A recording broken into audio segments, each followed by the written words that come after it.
daawadayaal kusoo dhawaada calansida media fadlan haddii aan ugu cusub tahay subscribe saar kumbeelka furdaa wararkii ugu dambeeyay waxaa soo rogaal celiyay raggii ugu waaweynaa siyaasadda dalka Soomaaliya ka hor intii madaxweyne Farmaajo uusan xil ka qabanin raggii aad u cuslay ninka lagu magacaabo Sheekh Shariif Sheekh Axmed iyo ninka lagu Axmed Madoobe iyo gudoomiyihii baarlamaanka Shariif Xasan isla markaasina nin aad u mayal adag ayaa iminka waxay ku kulmeen magaalada Nairobi isla markaasina waxay doonayaan no more Farmaajo isla markaasina tashadkii ugu dambeeyay ayaa halkaasi ka wadaan ujeedada kulanka dhexmaray Axmed Madoobe iyo Sheekh Shariif iyo Shariif Xasan ayaa waxa leeyahay waxa ugu weyn ay halkaasi ku wada hadleen ay tahay doorashada soo socoto sidii madaxweyne Farmaajo halkaasi looga saari lahaa gudoomiyaha madasha xisbiga qaran ee Sheekh Shariif Sheekh Axmed ayaa xalay magaalada Nairobi kula kulmay madaxweynaha Jubbaland Axmed Islaam Axmed Madoobe oo si weyn ugu soo horjeedo madaxweyne Farmaajo isla markaasina gabi ahaanba loo diiday inuu noqdo madaxweynaha Jubbaland isla markaasina dawladda Farmaajo hogaaminayo gabi ahaanba wax shardi aysan siinin sida lagu sheegay qoraal ka soo baxay xisbiga uu hogaamiyo Sheekh Shariif Sheekh Axmed ee himilo qaran ayaa lagu sheegay in kulanka oo dhacay hoyga Sheekh Shariif Sheekh Axmed ee Axmed Madoobe uu soo booqday ee ku yaala dalkaasi Kenya ee gaar ahaan magaalada Nairobi sida qoraalka lagu sheegay kulanka waxaa laga hadlay xaaladda siyaasadeed ee dalka iyo hanaanka loo marayo doorashada 2021 waxaana kulanka qayb ka ahaa Senator Ilyas Ali Xasan oo ah xoghayaha arrimaha dibadda ee xisbiga himilo qaran iyo madaxweynihii hore ee Koonfur Galbeed Shariif Xasan Sheekh Aadan isla markaasina oo hadda gudoomiyaha xisbiga Horsocod oo isla markaasina nin aad u mayal adag maadaama xilligii halkaas madaxweyne ka ahaa asigana seefta madaxweyne Farmaajo ay qaaday maadaama ciilba aan uu qabo ayaa iminka waxay wadaan olole ka dhan doorashada soo socota sidii loogu qarash garay lahaa sidii oo no more Farmaajo uu halkaas ugu soo laaban lahaa ayaa hadalka loo dhigay wax faahfaahin oo intaasi dheer lagama bixin kulanka maadaama inta ugu badan doorashada sida uu madaxweyne Farmaajo uu doonayay ay ayagana ku qanacsaneen ay doonayaan in baarlamaanka uu soo doorto madaxweynaha taasi oo ay noqon doonto yaa lacag wata yaa isbahaystay yaa wax isku darsaday Sheekh Shariif Sheekh Axmed iyo Axmed Madoobe ayaa isku siyaasadda xaaladda dalka ee iminka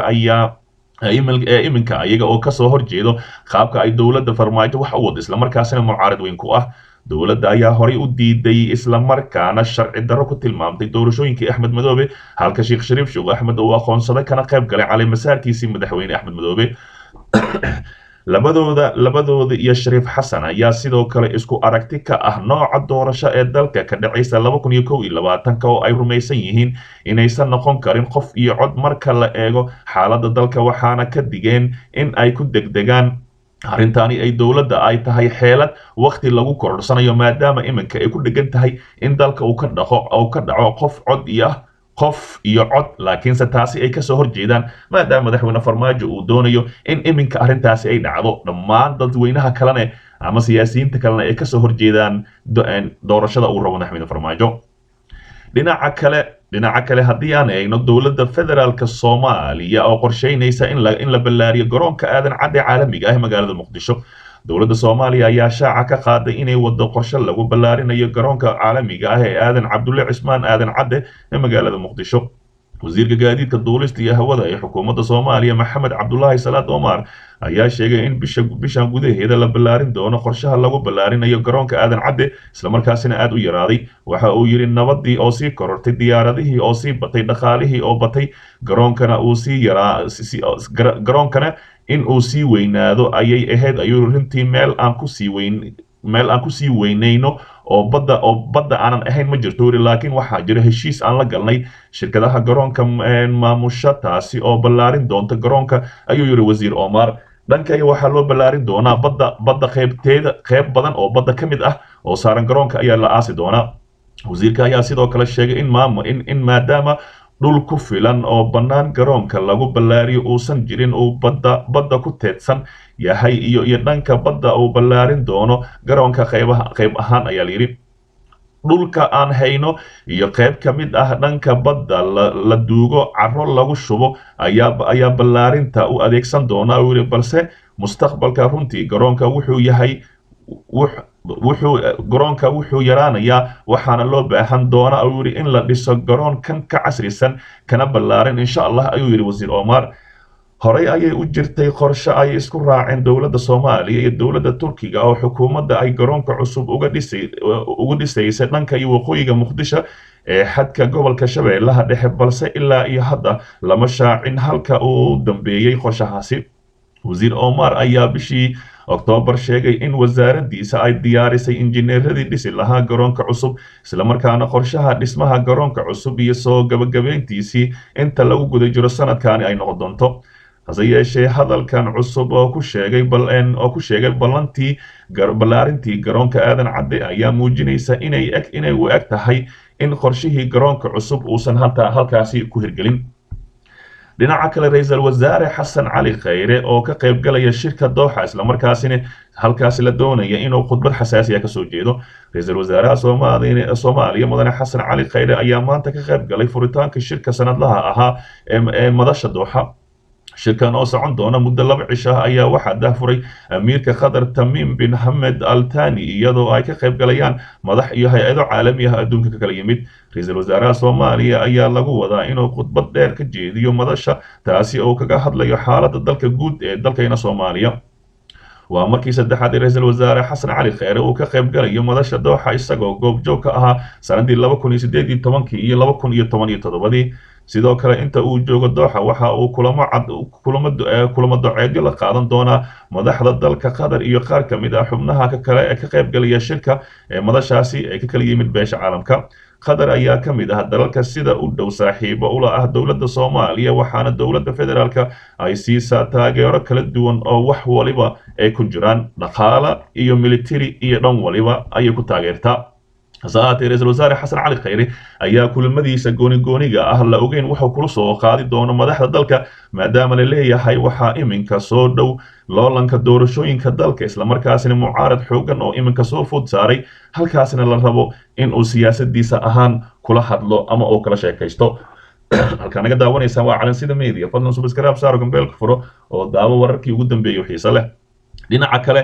carwo ganacsi oo aad u weyn carwo ganacsiga iyo beeraha Soomaaliya iyo Turkiga oo maanta ka furmay magaalada Muqdisho taasi oo lagu soo bandhigay qalab aad u casrisan isla markaasina ah mid aad u horumaraysan.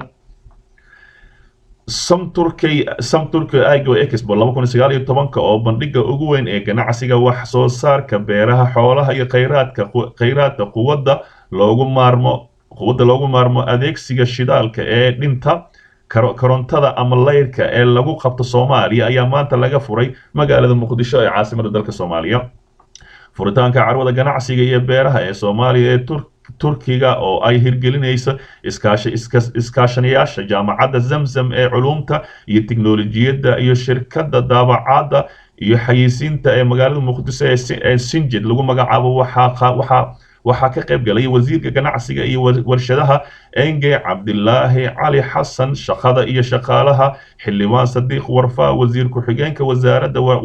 waraabka iyo beeraha Dr. Xamud xildhibaano ka tirsan baarlamaanka federaalka danjiraha Turkiga ee Soomaaliya ku-xigeenkiisa gudoomiyaha gobolka iyo shirkadaha ganacsiga ee bixiya wax soo saarka iyo adeegyada Soomaaliya. Maxamed Maxamuud Beerey oo ka tirsan Zamzam Foundation ayaa ka qayb galaya furitaanka carwada ganacsiga iyo beeraha ee Soomaaliya iyo Turkiga ayaa ugu mahad celiyay dhammaan ka soo qaybgalayaasha carwada ganacsiga iyo beeraha ee Soomaaliya iyo Turkiga isaga oo sidoo kalena u mahad celiyay shirkadda ganacsiga ee ka qayb qaadatay hirgelinta carwada ganacsiga iyo beeraha ee Soomaaliya iyo Turkiga sida Samsung University, Samsung Foundation, Dahabshiil Group, Salaama Somali Banki, Save the Children iyo Turkish Airways. hase ahaatee arrintani ayaa waxaa la leeyahay waa guulo waaweyn. xildhibaan Dr. Cabdi Cali madaxa guddiga nabadgelyada cuntada iyo baarlamaanka Soomaaliya oo hadal kooban ka jeediyay Samturkey ayaa la yiri magaca ansaxee Samturkey Agro Expo ayaa sheegay in wax soo saarka Soomaaliya uu wajahayo mashaakil badan oo u baahan yahay in dowladda iyo hay'adaha saaxiibada laha Soomaaliya ay kaalin iyo gacan weyn ka geystaan sidii ilaha wax soo saarka waddanka u yeelan lahaa awood oo ku dhaqaaqo ayaa la yiri.